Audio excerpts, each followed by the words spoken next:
All right, let's dive in. Today, we're talking about a name that absolutely thunders through Indian history, a real symbol of fierce resistance. Tipu Sultan. You've probably heard the name, but we're going to get to know the actual man behind the legend. So, to get a real sense of who Tipu Sultan was, you first have to understand the effect he had on his biggest enemy, the British. His name wasn't just on some list of local kings, it was a name that genuinely, and I mean genuinely, made them nervous. Listen to this quote from a British officer. It says everything, doesn't it? This wasn't some kind of propaganda. It was a real admission of what they were up against. They saw Tipu Sultan as the one major roadblock to their colonial dream. He was the wall they just couldn't seem to get past. So who was this Shere Mysore, the Lion of Mysore? Well, he was so much more than just a king. A lot of people see him as one of India's very first freedom fighters. He was a man who looked at the big picture, saw the colonial strategy playing out, and decided he was going to stand against it with everything he had. But to really get the man, you have to go back to the beginning. So let's rewind a bit and look at his early years to see how the foundations of this incredible warrior and leader were built. Tipu was, you could say, born to lead and born to fight. His father, Hyder Ali, was a legendary warrior himself, and he made sure his son got the best education possible. But here's the thing, it wasn't just about how to fight. It was a perfect blend of military skill and deep intellectual learning, and that combination would really define his entire rule. These words from his father weren't just a piece of advice. They became his core philosophy, the guiding principle for his entire life. This idea that a king is a protector, willing to give up everything for his people, that was baked into him from day one. And get this, he didn't wait around to put these lessons to the test. Can you even imagine? At just 15 years old, he was already in his first battle against the British. His skill and bravery were apparently so off the charts that he shocked even the most experienced commanders. The legend of Tipu, the warrior, started right then and there. But here's what's so interesting about him. He was so much more than a warrior.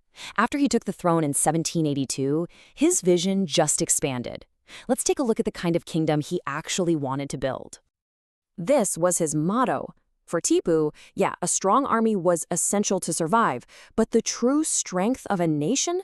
That came from the progress and fairness he could create for his people. He pictured a state that was built on both enlightenment and justice. And he wasn't just talk. He got to work right away with these incredible forward-thinking reforms.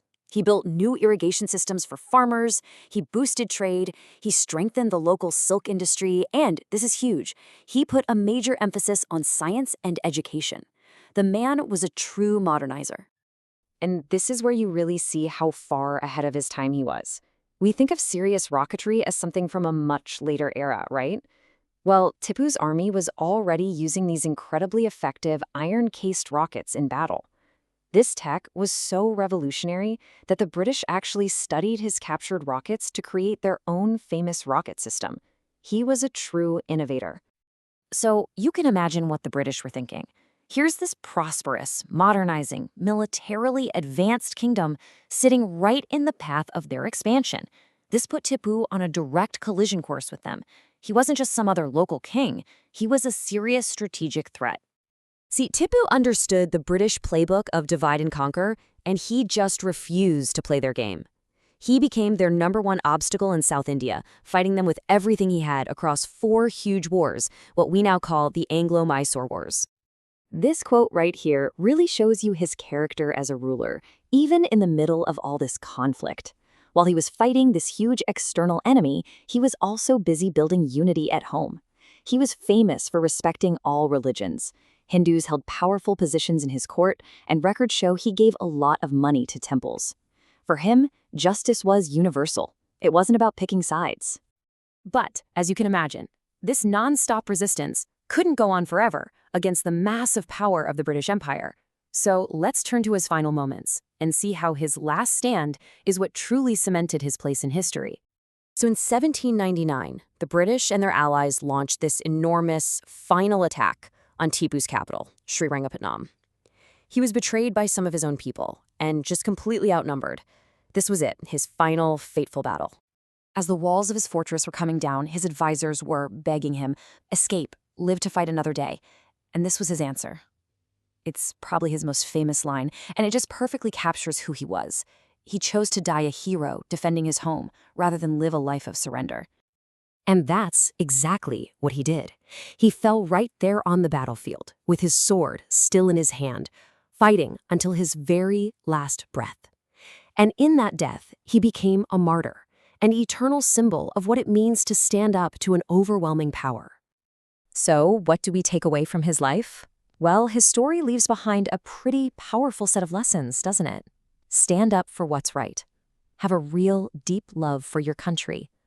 Combine brainpower and bravery. And maybe the most important one, never, ever let fear make your decisions for you. And that really brings us to our final thought here. The story of Tipu Sultan isn't just something from a history book. It's a timeless story of courage, of innovation, of resistance. And when you look at the world we live in today, you have to ask yourself, what can the story of the Lion of My Source still teach us? It's something to think about.